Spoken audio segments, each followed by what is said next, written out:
Today, chats, I'm going to be covering one often unanswered question about me some people have been asking in DMs and other things online. So, from the general public consensus of what I've been hearing about me is that at this point, with all my editing skills and all the things that people have been asking about me, is that I should have a girlfriend or a boyfriend partner or a romance partner at this point, right? After all the things that I have. I mean, with my editing skills, with like who I am as a person, I mean, wouldn't that be obvious? Is that a king must have a queen? Yellow pencil always has a purple pencil. Sugar must always be with salt. Think of it like that. Surprisingly, guys, the answer is no, since I am also bi at the same time. I don't have a boyfriend, nor do I have a girlfriend at the same time. And I have probably one of the best super power positions when it comes to the school, when it comes to keeping events as history, informal or formal, in technical theory. But the reason I don't have a romance partner right now comes down to a few simple reasons that have more complex reasons within them. The first reason is stability and how many different groups operate within this school that I'm in. Some operate on easily and knowable rules that I would follow, and some of these are very much welcome. They welcome me as a visitor, and I think some even are willing to accept me as a member for their group. These groups are very easy to join, but sometimes they can be hard to find due to social plate tectonics. And on the flip side, some operate on social cues that they expect others to know, even if they're new. So sometimes there's friction, obviously. So if I were to spend all of my energy just to find a boyfriend or find a girlfriend, either side both have challenges, but within my romance front, the point here is stability. Be it diverse or not, I need to be stay and be known in a group in order to have something actually happen, be it romance or something else, not just to move around often. The problem with that is that social plate tectonics, in my theory, dictates that people around for friend interests and other things, they move around and they like to move places and they end up often ignoring newcomers at the same time. So even back then and now, I'm still not looking for a relationship, but going up to a random group and expecting them to be at that same place tomorrow really depends on who you're asking, who you're talking to. Some do, some don't.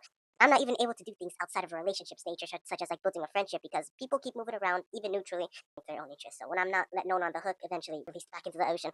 And the next factor here is invisible social mechanisms. I've noted one time before is that sometimes people don't want to like say no to you directly or having to do things indirectness. I remember this one time where I went up to two random girls and had like a little bit of a coffee talk with them during the morning before class. I had a short, calm, non-romance talk with them. I was not seeking nothing with them, just talking about like social expansion and meeting new people. The only issue is that 2 hours later, they end up like kicking me, and even though I had nothing on me, it's kind of like a protective mechanism, as I've said, because maybe other boys have treated them wrong. Maybe they have something, a canon event that happened to them back then. So they might have assumed me as the same, even though I had no threats and may have misread intentions physically.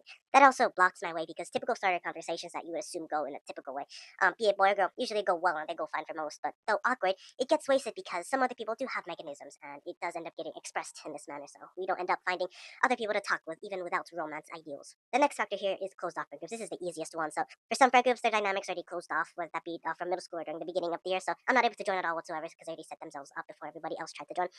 The next factor here is also intent and the technological superpower. Was I looking for a girlfriend all this year? No, not actively. I was focused on surrounding myself with other friends and attempting to find a friend group, but I wasn't able to because people move around. Some didn't talk to me earlier in the year, so I had to leave them, and I didn't quite find a social home within this year, technically. So I did leave about, even then, I left about 10 to 15% of my emotional energy to accommodate space for romance if it does end up happening, but it did not, so I had to reallocate all of this, even though I still have it today. The thing with high school sociality, though, versus me, is that sometimes they work on impact over intent. I work on intent over impact. I still analyze both at the same time. So sometimes ideological reasons for talking about this situation or that situation can end up being fundamentally different from what it truly is.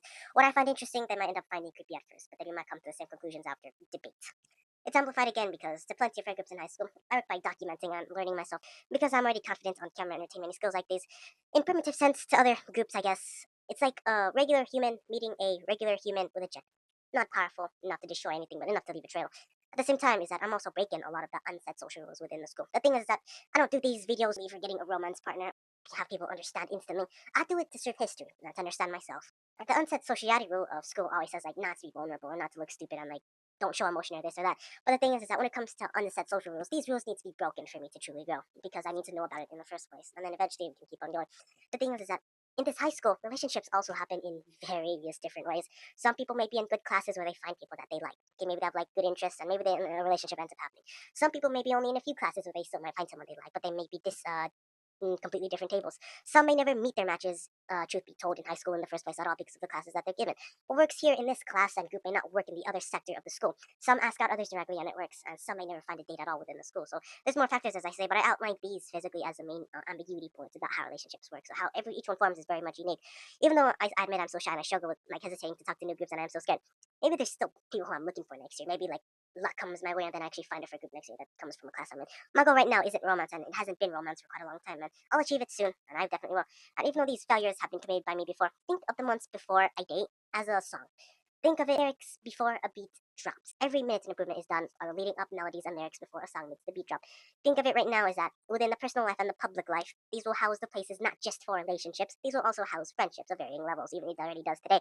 Think of it like a linear line through time. While others dip and freeze and reach Y point 1,000 and then fall all the way back to zero, the straight line grows with time. So once we reach 1,000, we can't really go back down at all.